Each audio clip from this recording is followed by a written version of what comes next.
finish the introduction. I'm sorry. Sorry. Just a second. So in the talk, the following questions will be answered. What is pure mathematics? Is it useful? What is proof? How to write proofs, and topology. So Professor Morris already visited our country, Azerbaijan, in a conference before pandemics. Here you see the picture, the photo taken in Baku State University. Some well-known mathematicians were there. Professor Morris gave very interesting talk. I have a video recording of that talk. So if anyone is interested, I can share that recording. He also visited our university at that time. He kindly accepted our invitation to come to our university. Back then, we were few mathematicians in our school, but now the number is almost doubled or tripled. Some professors, teachers from school, and some professors from our school of IT and Engineering. So he gave a short talk back then about combining teaching and research. It was very interesting dialogue discussion. Professor Morris is author of many books. This is classical book, Poynter-Yaghin duality and structure of locally compact abelian groups. This also translated into Azerbaijani language, Russian language. Professor Hajiev will probably give some information about this book. He also edited some very interesting books, topological groups, with his collaborator, Hoffman.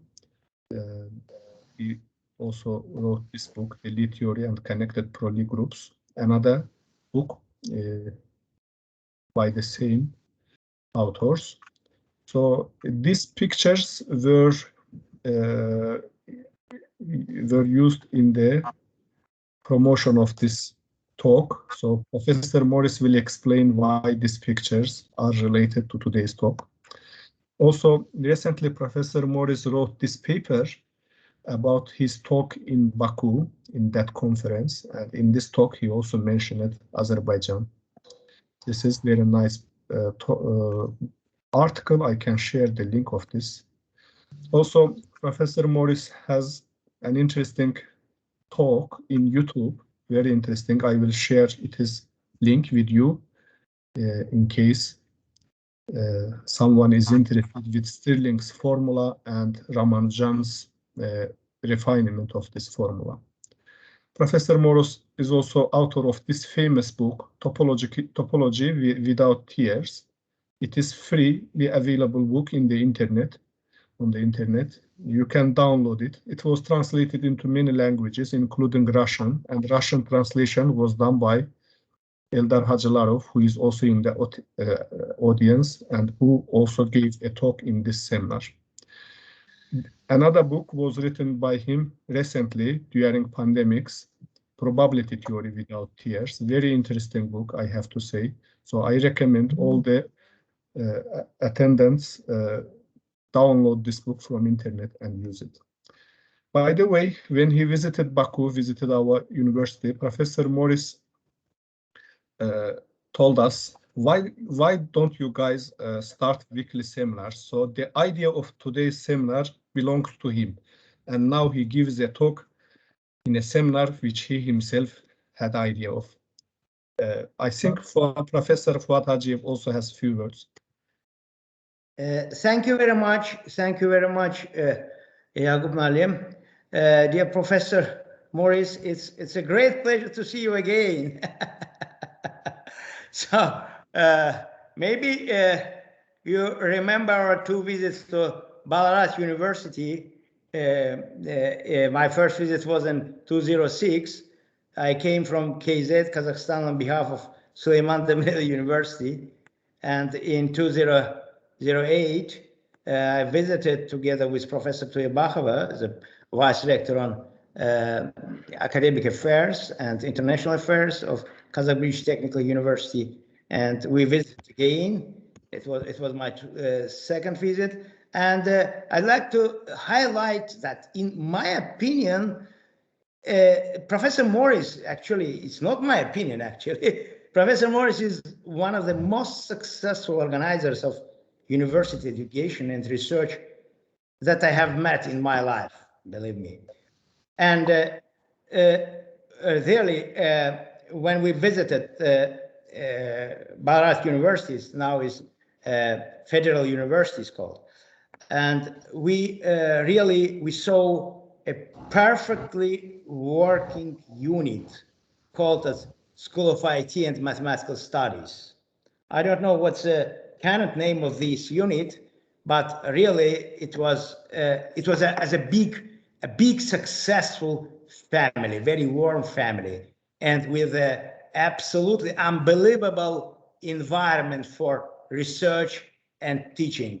Again, great thanks, Sid. Great thanks for your great thanks to you as an organizer, and of course your book. I mean, Pontryagin dualities. So maybe thousands of people in former Soviet Union may say that we know Professor Sid Morris from the 70s, from date of publishing of duality, of Pontryagin duality, very absolutely useful, very effectively written textbook for students of which want to want to have some knowledge from Pontryagin duality. Again, thank you very much, dear professor, and sorry for so long speech. Thank you very much.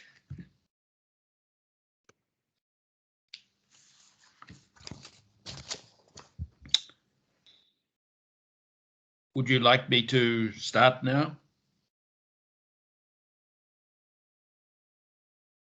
Yes, please. Yes, please.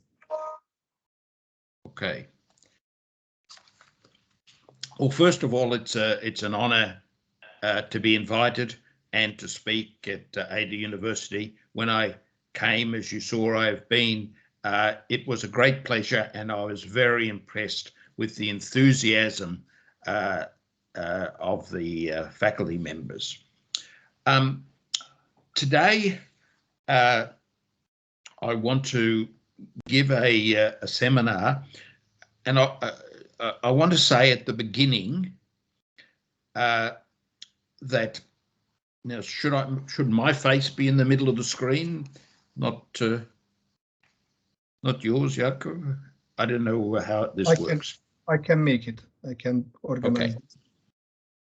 Spotlight. So when one gives a seminar, sometimes there is an attempt by the speaker to prove how clever they are. And the less the audience understands, the more the proof how clever you are. Let me assure you, today is not like that. And my attempt is to make everything understandable from beginning to end. So I would like to begin by discussing pure mathematics and by correcting what I see as a misunderstanding about pure mathematics. Often mathematics is subdivided into applied mathematics and pure mathematics. And the tendency of many people is to assume that applied mathematics is useful and pure mathematics is useless. This is very wrong. In applied mathematics, we usually start with a real-world problem or a practical problem which we want to solve. For example, if we are fishermen, we may want to predict tides, as these impact on the behavior of the fish. By tides, I mean the alternating rise and fall in sea level. Now, we recognize that tides are caused by the gravitational pull of the moon and the sun. So we are required to calculate the orbit of the Earth about the sun and the orbit of the moon about the Earth. When we've done this, we have solved the real world problem we started with as fishermen. So that's a simple example of applied mathematics. You start with a problem you want to solve and you proceed to solve it. In pure mathematics, we start with a set of axioms or rules, and using logic, we deduce or prove propositions and theorems from the axioms. This results in a theory associated with the axioms. For example, if we start with the definition of a topological space, we can derive a vast number of theorems. The theory we develop turns out to have many applications, and often these are unexpected. The definition of topological space is a very long way from finance, the world of finance. However, topology is vitally important in the advanced study of finance, and often graduate students in finance are expected to study some topology. A second example involves prime numbers, that is, positive integers which have precisely two factors, that is, numbers which divide them, which are positive integers. The study of prime numbers dates back over 2,000 years and is what is called curiosity-driven. That is, people ask questions because it's an interesting question to ask, not because it's a useful question. For example, we note that between 1 and 10, the prime numbers are 2, 3, 5, and 7. So we might ask, what percentage of integers between 1 and 100 are prime numbers? Is that like 40%? What about between 1 and 1,000 or 1 and 1,000,000? How many prime numbers are there? Indeed, what is the percentage of prime numbers between 1 and the number n as n gets larger and larger or tends to infinity? And this leads us to the very famous prime number theorem, which says the proportion of prime numbers between 1 and n tends to 1 over log n. So that's an interesting result in pure mathematics, but who cares? So while the study of pure mathematics, of prime numbers might be fun, it seems to be of absolutely no practical use. But nothing could be further from the truth. In the study of prime numbers, one realizes it is relatively easy to find large prime numbers. And by large, I mean extremely large. But it's very difficult to find the prime number factors of a very large number. That is, to find the prime numbers that divide that very large number. Even using supercomputers and running the supercomputer for your whole lifetime. If the number is large enough, the prime number factors cannot be found by running these even supercomputers. And this is the basis of what is called Rsa cryptography. It's named after its discoverers in 1977, who were Ron Rivest, Adi Shamir, and Leonard Adleman. And when you use your credit card to buy something in a shop, your data, secret information about you, is sent securely to the bank. It needs to be encrypted. The method used is generally Rsa cryptography, based on the difficulty of finding the prime number factors of a large number. So prime numbers are vitally important in our everyday life. So in our above examples, we started with a set of axioms or definitions, whether it was for a topological space or prime numbers, and developed a theory. And the theory turned out to be of great practical importance in terms of real-world applications. So the difference between applied mathematics and pure mathematics is really just the starting point. In applied mathematics, you generally start excuse me, with the real-world problem that you wish to solve and proceed from there. In pure mathematics, you start with axioms, create theorems, create an entire theory. In many cases, the theory will have practical applications, and often these applications are not discovered for decades later. So pure mathematics and applied mathematics can both be very, very good mathematics, and both can be very useful, but their approach is very different.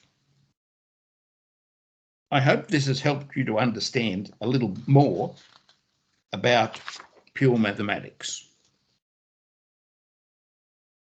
Forgive me if my voice needs lubricating sometimes.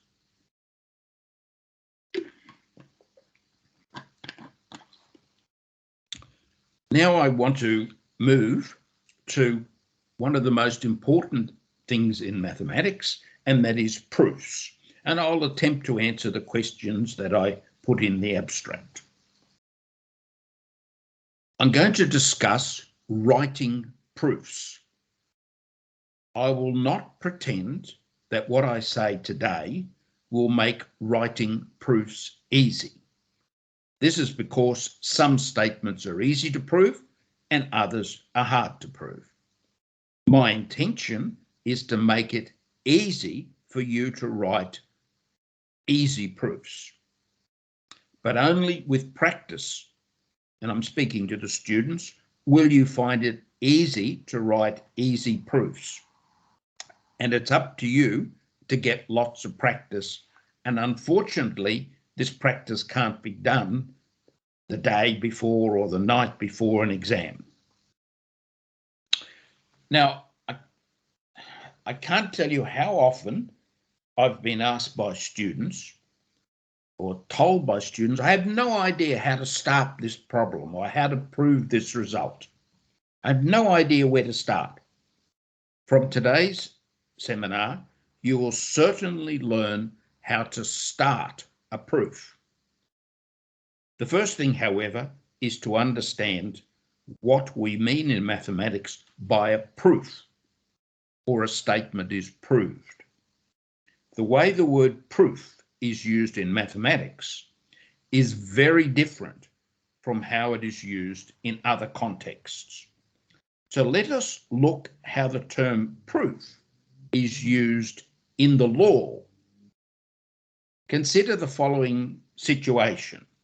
Joe and Fred appear in court over a dispute, an argument.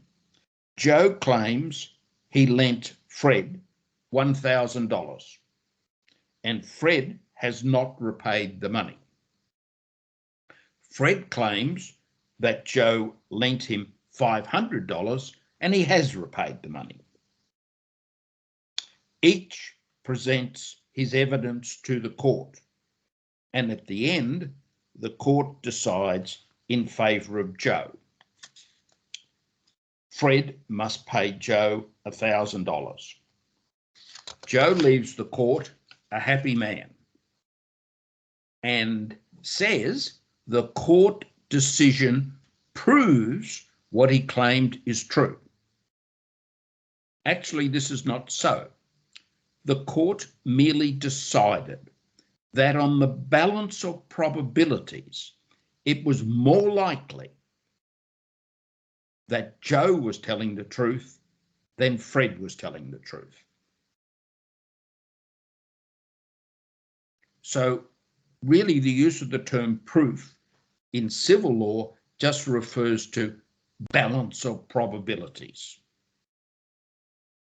Let me continue the situation I'm describing between Joe and Fred so I can discuss criminal law. After the court case, Joe and Fred have a long argument in public. An hour later, Joe is walking down the street and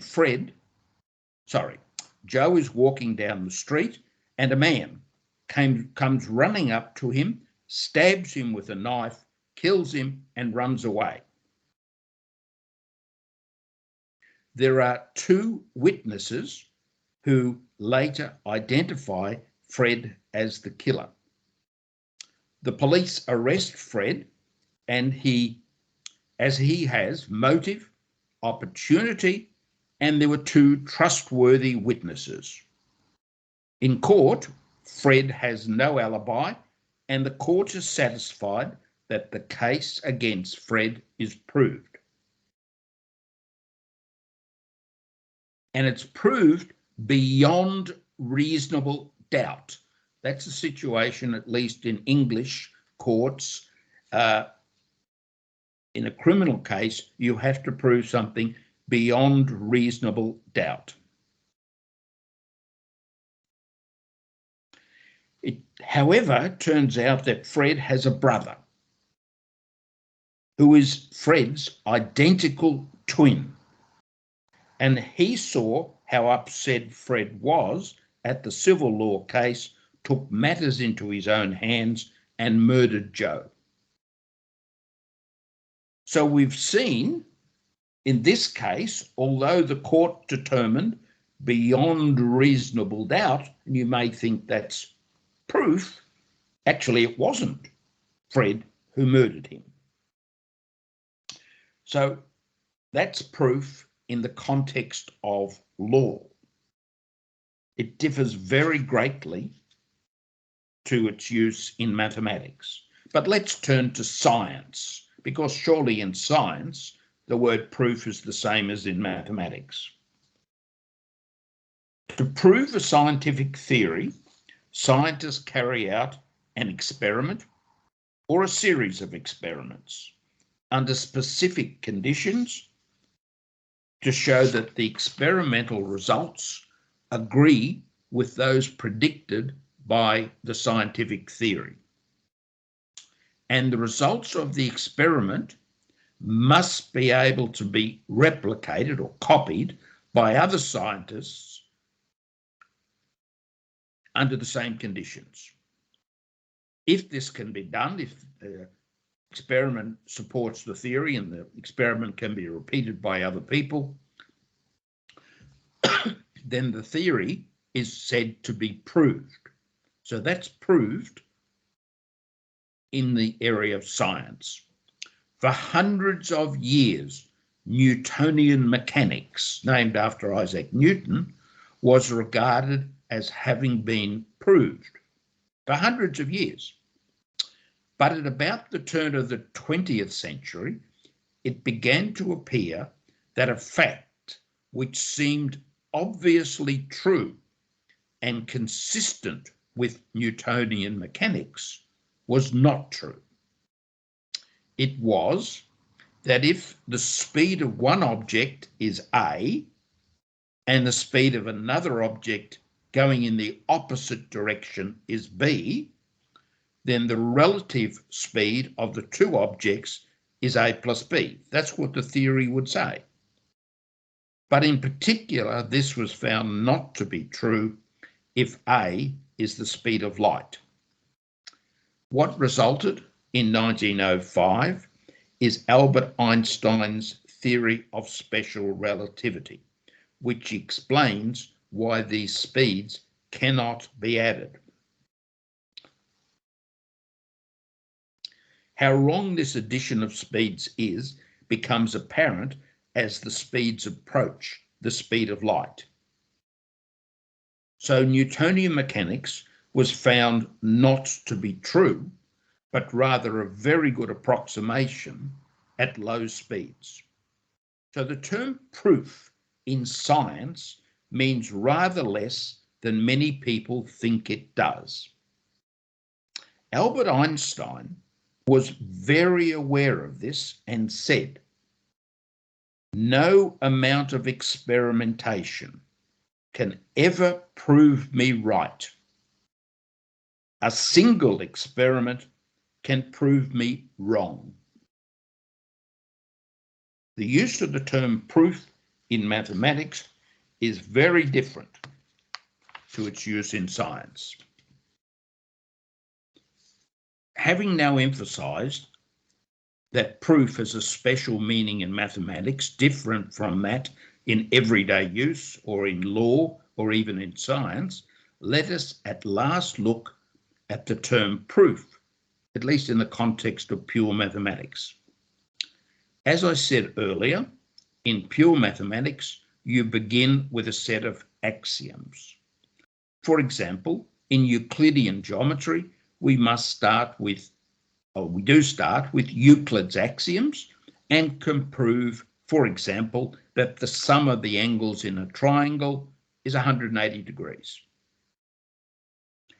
But if we're studying a non-Euclidean geometry, then we begin with different axioms, and the sum of the angles of any triangle may not be 180 degrees. Indeed, in projective geometry, we cannot even talk about angles, as angles are not preserved by projective transformations. So the first thing we learn in pure mathematics is that we must be very careful to understand our starting point. That is, understand what we are given. In pure mathematics, we start with axioms. From these axioms, we use logic to prove lemmas, propositions, and theorems. And the proofs need to be watertight arguments. Watertight. So now we're going to discuss what a proof in pure mathematics looks like. I need to get myself a little organized here. Let's see if I can now share a screen.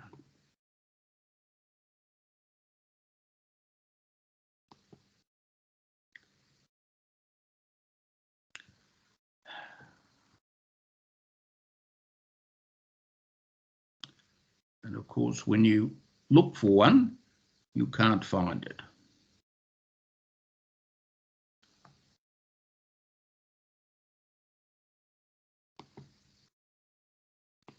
You can see now your screen. Just give me a moment and we will hopefully see it. Can you see it now? We see only the Microsoft Teams window that you open it for yourself.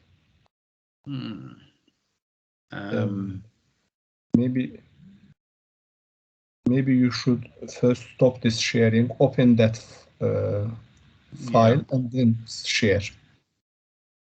Okay, we shall see if I can do that. It should be within my capabilities. Okay, now.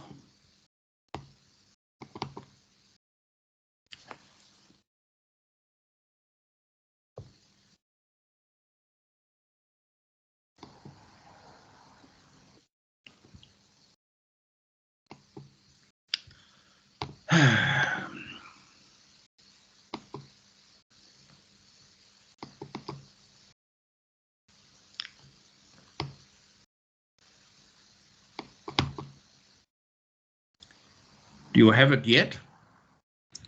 It is opening, but not open yet.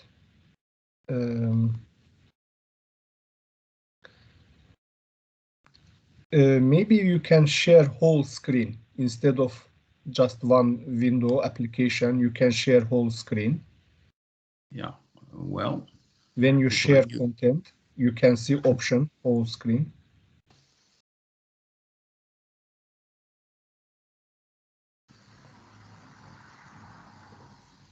Content only. Stand out, side by side, reporter.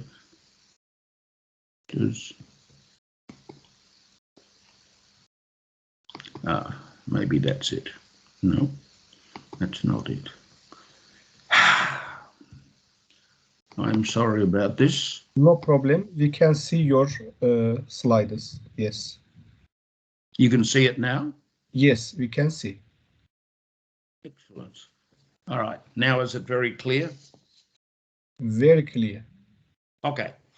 Sorry about that. I wasted valuable time. Okay. Let me talk about a proof. A proof should start with the facts we are given. And the proof, obviously, should end with what we are required to prove.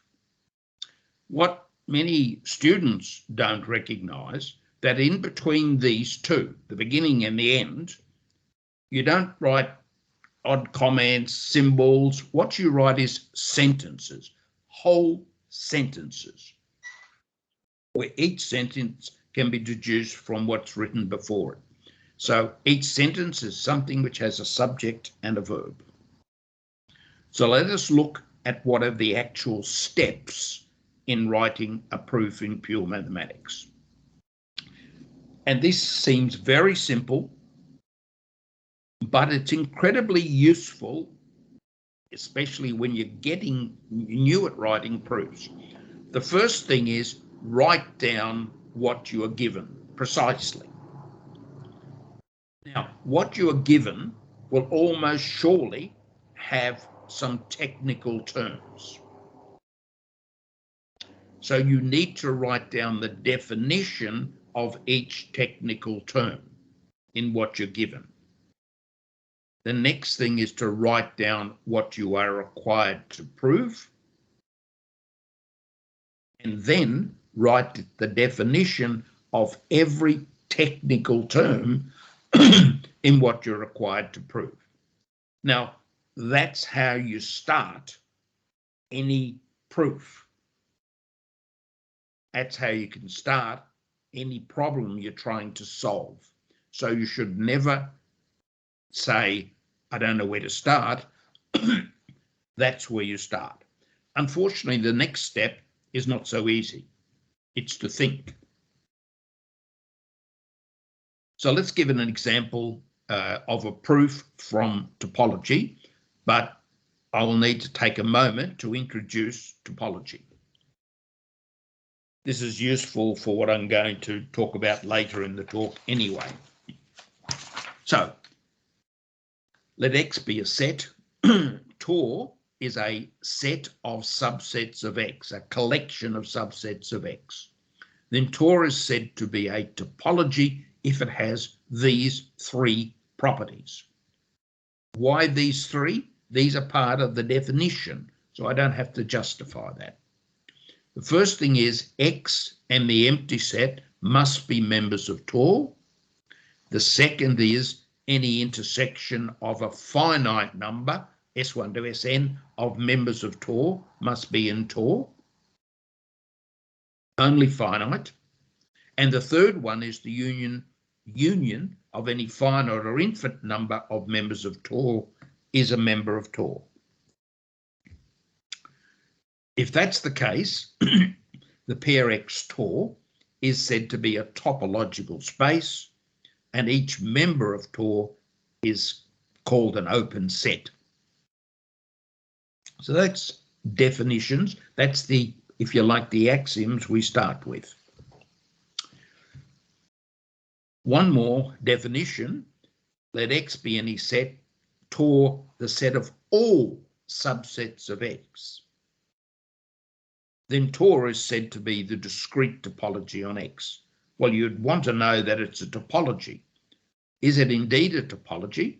Well, if I've got all the subsets of X in Tor, certainly X in the empty set are, certainly the intersection of any finite number of members of Tor is a member of Tor, and the union of any finite or infinite number of members of Tor is in Tor. So discrete topology seems to be a somewhat trivial example.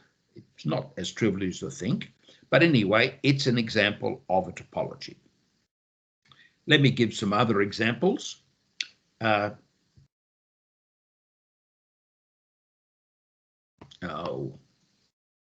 there we are. This time my set X has got 4 points, 1, 2, 3, 4. And I tell you that the set Tor of subsets is the empty set in X. Well, I know they have to be in Tor, plus the set consisting of just 1 point, namely 1, the set consisting of 3 and 4, and the set consisting of 1, 3, 4. So altogether, there are in Tor 5 sets. Remember, these sets are called open sets. Let me give you another example. X is the set of all natural numbers, 1, 2, 3, 4, etc. Tor I define to be having 3 open sets. It's X in the empty set, which have to be there, and one other set, 2, 4, 6, 8, 10, 12, 14, etc. So there are 3 open sets in that topology. So there's a couple of examples of topology. Let me just mention that many people start a topology course with the prime example, namely Euclidean space. Let me simply say Euclidean space is very much too complicated to begin with, because it is not easy to write down all of the open sets, whereas the examples I have in front of you, I could write them all down. So let's have a look at an example of a proof. This problem asks us to prove a topological space is discrete if every singleton set is open. I don't know how many times I've given a problem like that to a student and they say they don't know where to start. And then I say, well, do you know what discrete is? And they'll say no. It's astonishing, really. The very first thing you do is write down what you're given. X Tor is a topological space. And we know that every singleton set, a singleton set is simply a set consisting of one element, X. So that's what we're given. But we need to then say what the technical terms are. Technical terms are topological space and open set. Now, so we write down the definition of a topological space. I won't do that here because I've just done it a moment ago. And an open set. What is an open set? It's a member of Tor. So what are we given? We're given that every singleton set, X, is a member of Tor. What are we required to prove? We're required to prove that X Tor is a discrete space.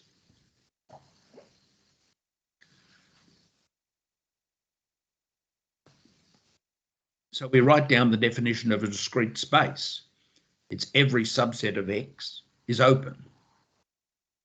Then we have to think. Well, think about what we've got. We have to prove S is in Tor, so we use the fact that every singleton set X is in Tor. Then we make, in thinking, we say, well, S is actually a union of singleton sets, namely the points X, or the singleton sets X, where X is an S. So S is a union of those singleton sets. Each one of those singleton sets is in Tor, so the union is in Tor, that is, S is in Tor. So the result is proved. So step 1 was write down what we're given. Step 2, write down the definition of each technical term. Step 3, write down what we're required to prove. Step 4, write down the definition of the technical terms and what we are required to prove. Those first 4 steps are quite easy, quite straightforward. So you always know how to start a proof. Step 5, of course, you have to think. Let us consider another example of writing a proof, but another definition first. Let X-tor be a topological space. A subset S of X is said to be closed. Many people think closed should just mean not open. It doesn't. It's got a technical definition. The definition is S is closed if its complement, that's X minus X, X minus S, that is, it consists of the points X, where X is an X, but X doesn't belong to S. So a closed set is one whose complement is an open set. So S is a closed set if and only its complement is an open set. Example, prove that a topological space is a discrete space if every subset is closed. Step 1, we're given X is topological, X-tor is a topological space in which every subset is closed. Closed, so every subset has the property that its complement, X minus S, is open. That was the definition of closed. Required to prove, X-tor is a discrete space. Discrete space is one in which every subset A is open. So what do we have to do? We have to prove every subset A of X is open. So let A be any subset. Its complement is X minus A. So that set X minus A is a subset of X. But we're given that every subset of X is closed, so X minus A is closed.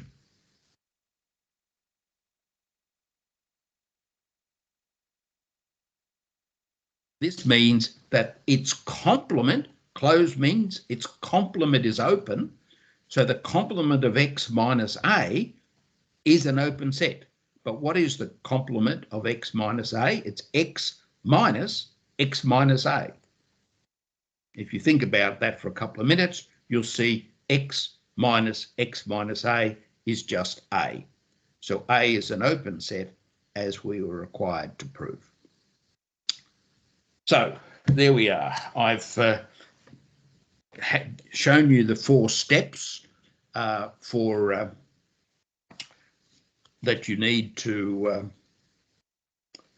begin a problem with. Now, I've introduced you to a bit in topology, and in the introduction to me, my book Topology Without Tears was mentioned. It's available at that website, and it's available in many languages: English, Turkish, Arabic, Russian, Chinese, etc. I want to give one other idea of a proof, and but I mentioned that in my videos, which you can watch on YouTube, some other techniques of writing proofs, including proof by contradiction and proof by mathematical induction, are available. So I want to give this cute argument, which you either will love or hate, as a method of proof. I had a group of students in front of me, and I asked them first how to make a cup of tea. And I gave them various ingredients. And the ingredients were a cold water tap, a kettle, matches, a gas stove, a teapot, and some tea, and a cup and saucer. And I said, how do you make it? The cup of tea. Well, virtually everyone got it right. You put water from the cold water tap into the kettle. You light the gas with the matches. You put the kettle on the gas.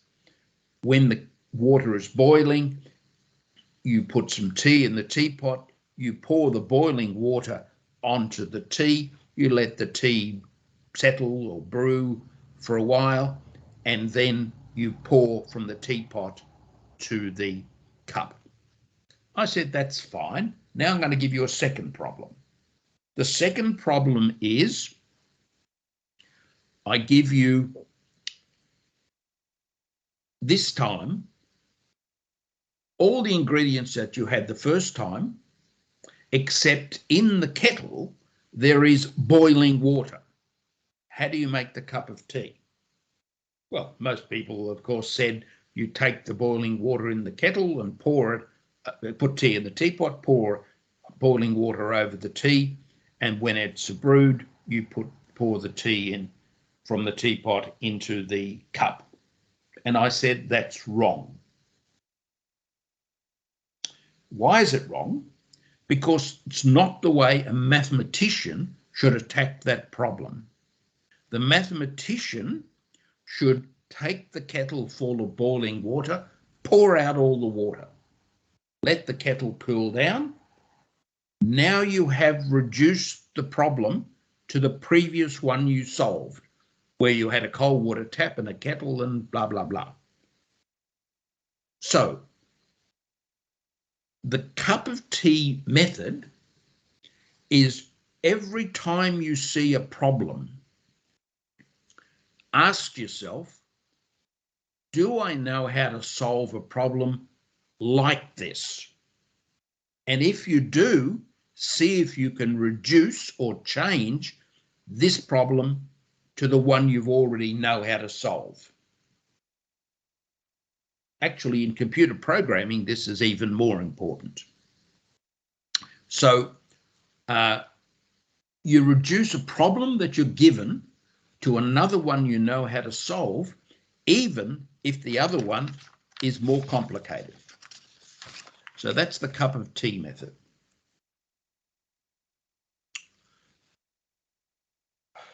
The online book, just to give you an indication that topology itself is relevant to so many other areas. These are some of the areas of the people who have studied this topology: actuaries, astronomers, finance students, physicists, etc., etc. So pure mathematics, including topology, can be very applicable to practical problems. And if you have a look, there's readers from more than 100 countries. There's some of the countries listed. And as mentioned earlier in the introduction to me, there is a companion book I wrote more recently on probability theory without tears. This is a very comprehensive book on finite probability spaces, but only finite, and is not meant for teaching a course, but a resource. Okay, let me go on and introduce a couple of definitions from topology. The first allows us to say when two topological spaces are the same. I mean, are the same as far as topology is concerned.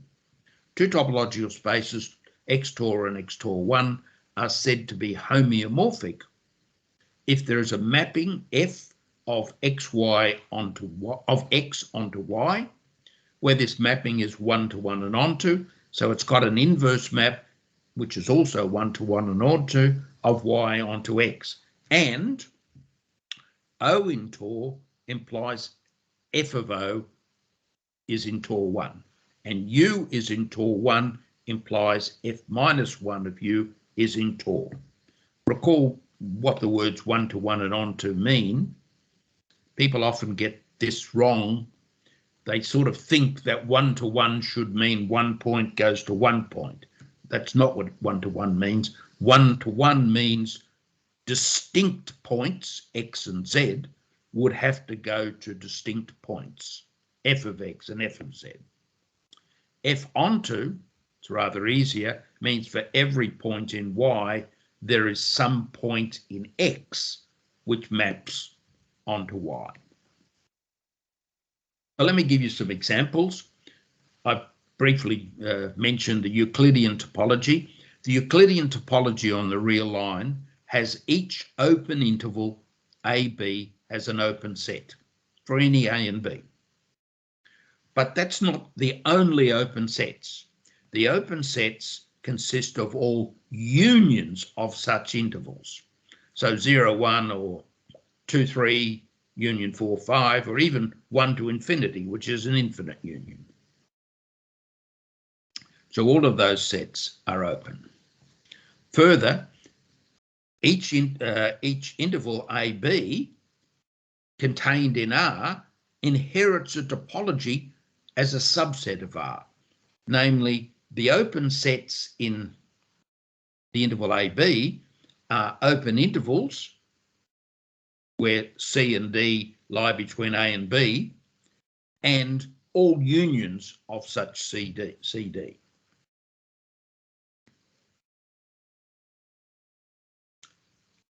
Clearly, each open interval AB is homeomorphic to 0, 1.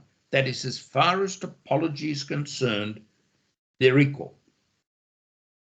So if you look at the map f of x equals b minus b minus a times x plus a, this is a homeomorphism of 0, 1 onto AB. So as far as the topology is concerned, all intervals are the same, irrespective of length. So length has nothing to do with topology. If you take the Euclidean plane, we can define open sets there from squares. Each square is an open set, and any unions, finite or infinite unions of squares or of rectangles are open sets.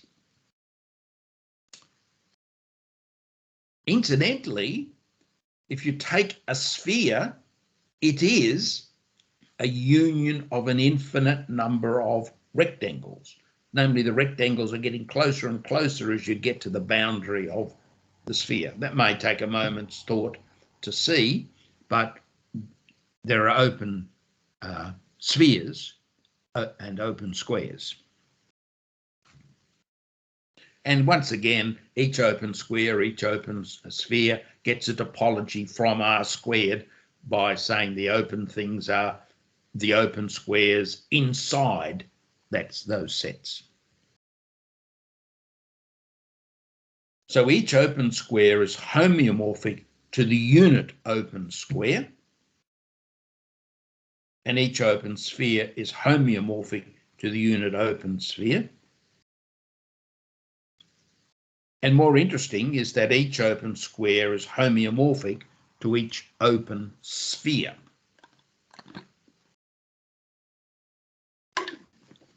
Sometimes they say a picture is worth 1,000 words, so I'll do a picture in a moment.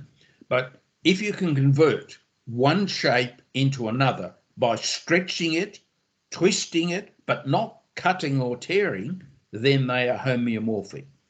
So topology is sometimes referred to as rubber sheet geometry. So let's have a look at this picture.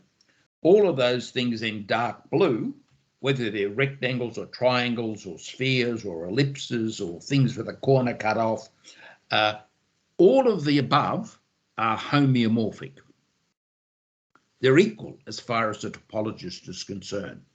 And the second group, the line, the Z-type shape and the squiggle, those three are also homeomorphic. But what about whether the first group of shapes is homeomorphic to the second group? Now, you might sort of say, well, the first group is two-dimensional and the second group is one-dimensional, but I don't know that that's a topological property. That's actually very hard to deal with. But what I can say, if you take any of the three things in the second group, any one of them, and remove one point, then you get two bits that are quite separate. That happens for all three of these. Whereas if you take any of the solid blue figures and remove one point, it doesn't fall into two bits. It's simply something with a pinprick.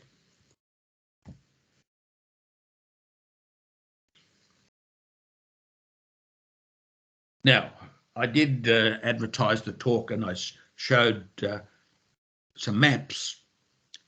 I'm going to show now two maps which are homeomorphic, but the second is very much easier to understand. Originally, when the London Underground, the so-called tube, was built, there were maps that showed where the lines went, the different train lines. And this is the kind of figure. If you actually draw an accurate picture, this is what you get. And if I asked you how to get from one point to another, you know, can you change the train at this point and go to there? It's not easy to see. But after many years, they came up with the idea that the same topological shape will do. So if you look at that one and say there's no difference between that curved line and a straight line, lo and behold, you get a picture which the human being can much more easily understand. And this is the topological map used to this day of the London Underground. Now I want to state, and I'm getting close to the end, without proof, one of the most important and applicable theorems in topology. It's the so-called Brouwer fixed point theorem. It says if I take a sphere in any dimensions, 1, 2, 3, 4, any n dimensions in Euclidean space, and I take any continuous map of that sphere into itself, by the way, this time I'm saying closed sphere, into itself, there is some point x in it which maps to itself. Such a point is called a fixed point. So let me describe this in the simplest possible way. If I have a cup of coffee, see, I talked about tea earlier, now I'm on to coffee. If I have a cup of coffee and I carefully stir it, when the liquid stops moving, there's always one point in the coffee which ends up exactly where it started, because this is a mapping of this figure into itself. This theorem was proved in 1909 by the Dutch mathematician Brouwer. Okay, you'd hardly think about a theorem that stirring a cup of tea would be very important. It's hard to believe, however, that this theorem, or a slight extension of it, the Kakutani fixed point theorem, plays a central role in finance or economics, in proving the existence of equilibrium in market economies. And it was used by Arrow and de Broglie in the 1950s, for which they won the Nobel Prize in Economics. And it's really just an application of this that says there has to be a market equilibrium. I now want to finish with an example, which is something I'm happy I was involved with. In 1991, Peter Nikosh and I published a paper called Sudden Cardiac Arrest and a Problem in Topology. The work resulted from a paper and a book by Arthur Winfrey, but both pieces of work were inspired by the Nobel Prize-winning cardiologist, the heart specialist, Bernard Lown, who incidentally died in February this year. Lown was the #1 cardiologist in the United States. In 1978, he wrote the following fact. In the industrialized developed countries, sudden cardiac death is the leading cause of death. It was recognized even as long ago as 4,500 years ago. This problem is so large, it demands attention. In the United States, sudden cardiac death claims about 1 victim every minute. It's the leading cause of death of men aged between 20 and 64, and nearly 25, this is an important sentence, nearly 25%, a quarter of the persons dying suddenly have had no recognized symptoms of heart disease.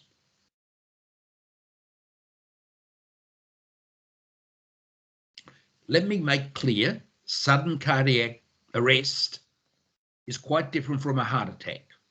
A heart attack occurs when there's a blockage in one or more arteries, preventing the heart from receiving oxygen-rich blood. If the oxygen cannot reach the heart muscle, then the heart is damaged. Sudden cardiac arrest, however, occurs as an electrical problem in the body. It's when the electrical system to the heart malfunctions and the heart ceases to beat as it should. In the first few minutes, blood is not delivered to the body and in particular to the brain. So if treatment for sudden cardiac arrest doesn't begin almost immediately, the patient will die. What the patient needs is a defibrillator, something that gives the heart an electric shock. And if you like, CPR, as you know, on the chest, until the defibrillator arrives, an ambulance or whatever. So you need a defibrillator which provides the electric shock, which starts the heart beating normally again. And Bernard Loan was the original developer of the direct current defibrillator, which has saved countless lives, but still hundreds of thousands of people die every year from sudden cardiac arrest. Loan postulated that sudden cardiac arrest was an electrical accident in the body. It's not caused by blockage in the arteries or high blood pressure or such other things that we're so used to. It's an electrical accident. Winfrey, in his article in Scientific American and in his book, tried to use topology to explain why such electrical accidents do occur. However, he's not a mathematician. His topological argument was quite flawed. And in 1991, Peter Nikosh and I gave mathematical arguments showing how such electrical accidents can occur. Unfortunately, it doesn't tell you how to stop someone getting sudden cardiac arrest, but nevertheless, it explains why these accidents occur. The key is the existence of special points, fixed points. The Brouwer fixed point theorem was central to our argument. There are the 3 papers which you, 4 papers or 3 papers in the book you can look at. That's all I have time to say today, so thank you. Let's turn on the microphone and applaud our speaker.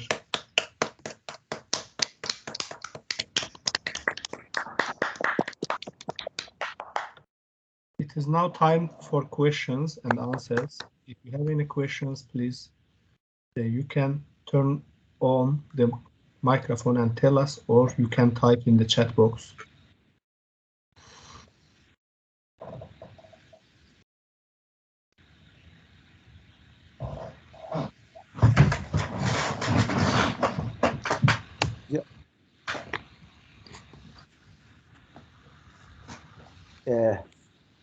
Yes, formally, we can hear you.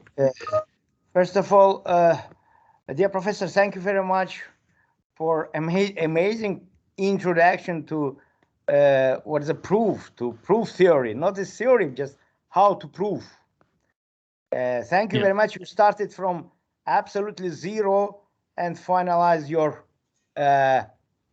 speech or presentation with applied mathematics, starting from pure math and finalizing with applied mathematics.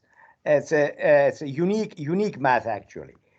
Sid, actually, it's a great honor for us, and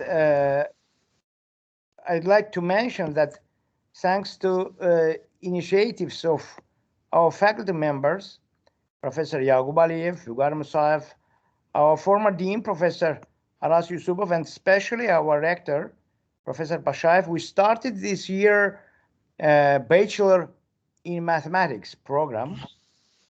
within our School of IT and Engineering. And on behalf of our school, and as a director of this program, it's really an honor for me to invite you to give a topology course for our students. It will be great happiness for us, for all of my students, or all of our students, and especially for me. Thank you. Thank you for the invitation. Maybe one day, not immediately. Yes, of course, not immediately, but our course will be next year. And why not? Thank you very much for saying why not. Thanks. Thank you. While the audience come up with some questions, I want to ask my question, if it is possible, Professor Morris. So my question is, so we mathematicians sometimes find abstract results. Should we look for an application for them? Should we do this? So abstract theorem, I proved it. Should I look for an application, or I should leave it for others to do this? Maybe next generations. I actually think you should do something different. And that is, there are very many practical, real-world problems that need solving. Very often, the theory is known, or what might work is known to mathematicians. It may, even if it's not your own work, it may be mathematics that you can understand and prove. Let me give you an example. A piece of work we had at Federation University. I have to be careful because there's defense secrets associated with this, but we had a contract with the Australian Defence Force. And the problem they wanted to solve is a very simple one. You see, the Australian Air Force has very large planes, the Hercules, which is a giant plane to carry tanks and so forth, and also has fighter planes, and it has helicopters that are very large and helicopters that are very small. But unusually for an Air Force, and I spoke to the head of the British Air Force about this, Australia requires our pilots to be able to fly all the planes that they have. Now, this is a problem because the Hercules requires people to sit in this big plane and be able to reach controls, which are at quite a considerable distance. Whereas our fighter planes, quite naturally, are quite tight. It's like a sardine can where one or two people are in it, and it's very hard to fit the average person in such a plane. Indeed, you also have to worry about when pilots have to eject. As one of the Air Force men said to me, it's really good if when they eject from a plane, their legs come with them. Now the question is, if I come into a recruiting station, I say, I want to be a pilot. They have to decide whether I will fit in all of their planes. That is, I'm small enough to fit in their fighter plane and got big enough and long enough arms, etc., to fly a Hercules. And I don't want to actually be asked to sit in 30 different types of planes in order to find out whether I'm suitable. What I want is the Air Force to look at me, maybe make 6 measurements, my arms, my length, legs, etc., half a dozen measurements, and be able to say within a couple of minutes whether I'm going to fit. That was the problem that the Air Force asked us to solve. It's actually a problem in topology. And so we used various mathematics, but including topology, to bring to bear on this problem. So you take a real world problem and then say, is there some area of mathematics which I mightn't even know now, which I might have to learn? The one thing about pure mathematicians is they should be able to learn other areas as well. Somehow, we don't want to be boxed in. You know,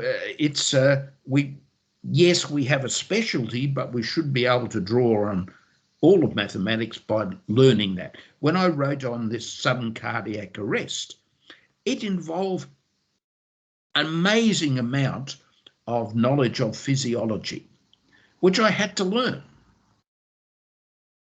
Only when I learnt it could I then apply this. So rather than say, look, I've just proved a theorem in topology, does it have some applications? Rather, are there some applications for which some pure mathematics that's known will be useful? Einstein didn't develop the theory of tensors, which he used. It was sitting there.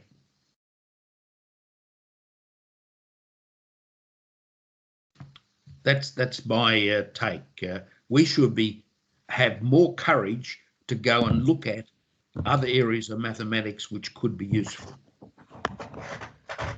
Thank you. Very good comments. Thank you very much. And Sid, I have a question. This is Eldar. Yeah.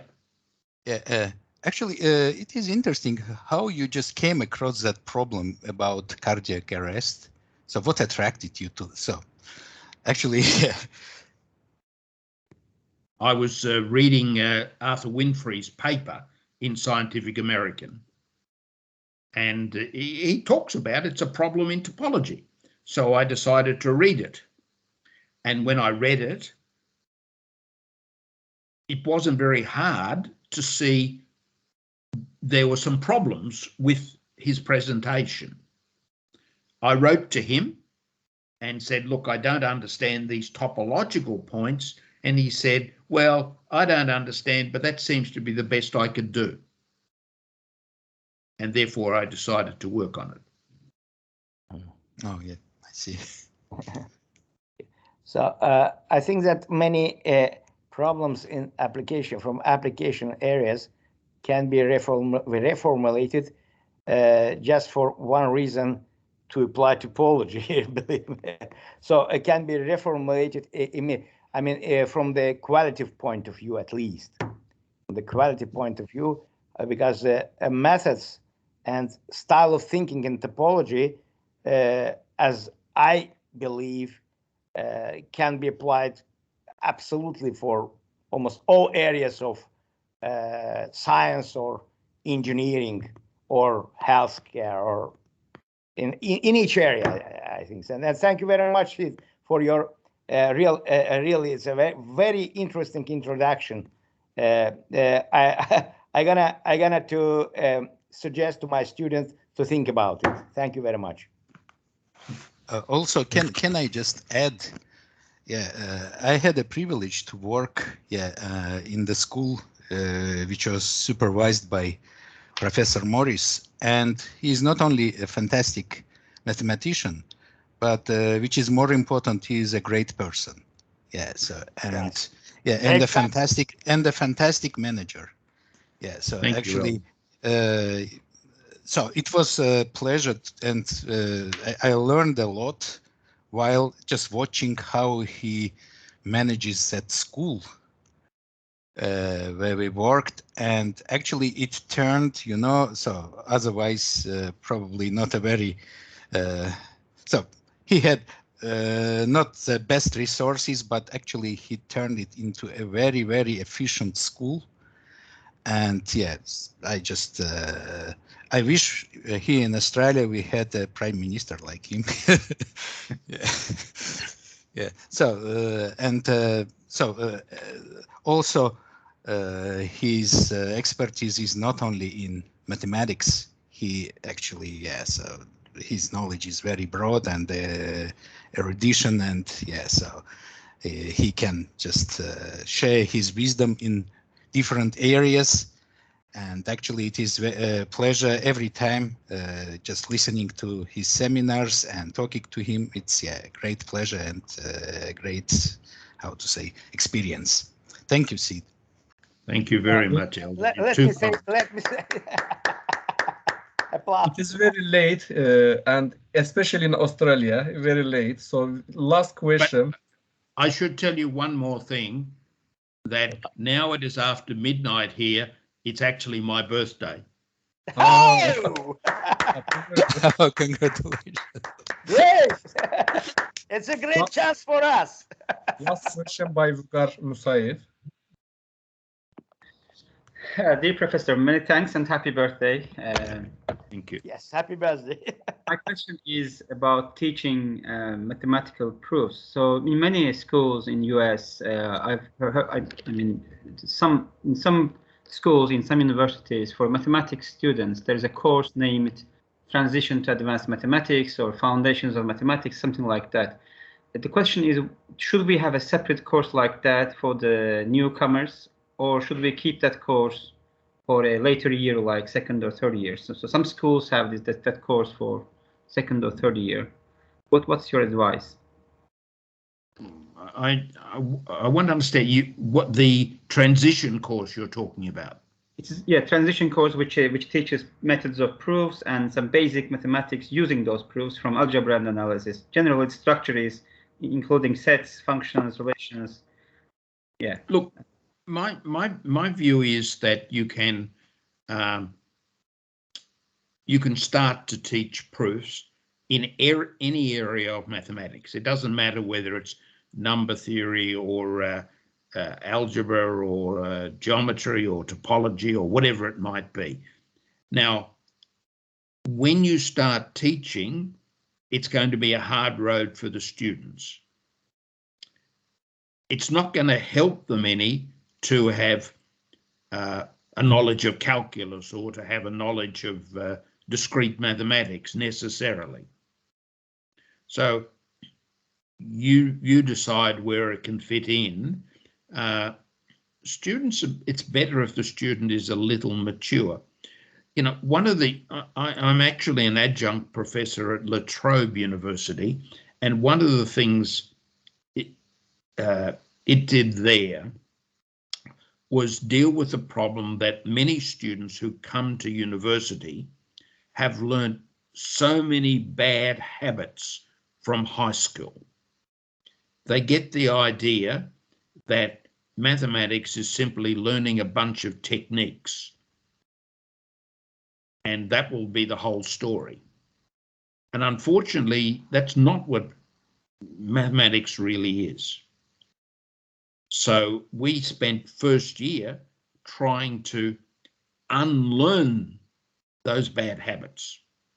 So what you do first, I don't know. So I don't have a good answer to your question, but I would probably do it earlier rather than later. Many thanks. Okay, I think that's all.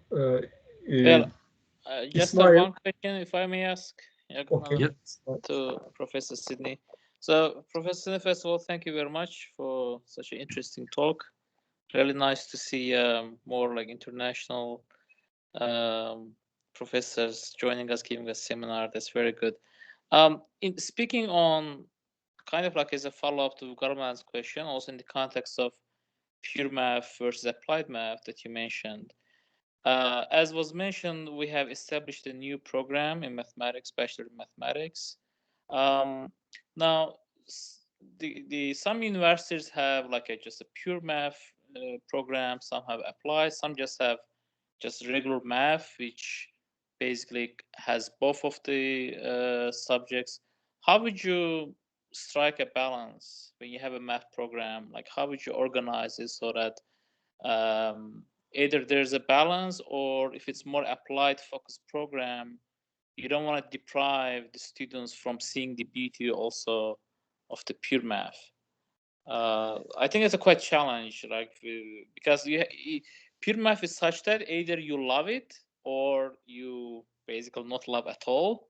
It's sort of, but applied math, I think maybe more people would be interested in applied math, but still, even the applied mathematician should know some, you know, I believe main principles of the pure math. So how would you sort of like make a balance or sort of teach it together so that the students really benefit from it, they have appreciation for both, that's for both applied and pure math? Look, I think it's unhelpful to consider there's a battle between pure and applied. As I said, applied mathematics can be very, very good mathematics, and pure mathematics can be very, very good mathematics. When I joined the University of New England in Australia, the students were forced to do let's say, what was a pure mathematics course, which was a pure mathematics subject, which is basically calculus and some other things. And though if they wanted, they could do an applied mathematics course as well. Only about 10 students chose to do the applied maths course. I took it over, changed the subject matter, and the number of students went to 100. What I did was make it discrete mathematics, but discrete mathematics applied to specific problems you had to solve from computer science. And in those days, there were various sorting methods, quick sort and other such sorting things in when you have a pack of cards, how do you sort them into order? The mathematics for that is beautiful. So the students liked it because it had an application, but it doesn't mean that when you teach it, you can't teach it as pure mathematics. I'm currently finishing, hopefully within a few days, a book called Abstract Algebra and Famous Impossibilities. Normally in an abstract algebra course, you probably have groups, rings, and fields. But they're taught as being completely abstract. This book is directed, all of the mathematics in the book is about how the ancient problems, 2,000 years ago, of squaring the circle, trisecting an angle, etc., were solved. They weren't solved for thousands of years. They were solved finally using abstract algebra, specifically field theory. And so all the time from page 1 of the book, students know that what we're trying to solve is those problems. There are 3 problems, doubling the cube is the third one. And they learn all about fields and field extensions and so forth, directed entirely towards answering those 3 problems. And so that was, and it's a course I've given, and it goes for a semester, and it covers all of those things, including proving pi is a transcendental number and so on. And so that's the thing. You motivate what you're doing by real world, but the course itself can still be very pure. I wouldn't, but I refuse, and have always refused, to break up mathematics in that way. Look, when I was at the University of Queensland in Australia, they used to have big fights about algebra and analysis. They would say, you know, should we have more analysis or more algebra? Another useless fight. What you want to teach is good mathematics. All right. Thank you, sir. Appreciate it. Let us turn on the microphone for another time and applaud our speaker. Thank you. Thank you for joining today's talk. Thank you, Professor Morris, for this great talk. Thank you very much for inviting me and for staying to the end. It was a pleasure. Okay. Thank you. Good night. Good Thank night you. from here. Good night. Thank you very much. Good And evening. again, happy birthday. Thank you. Good. Bye-bye.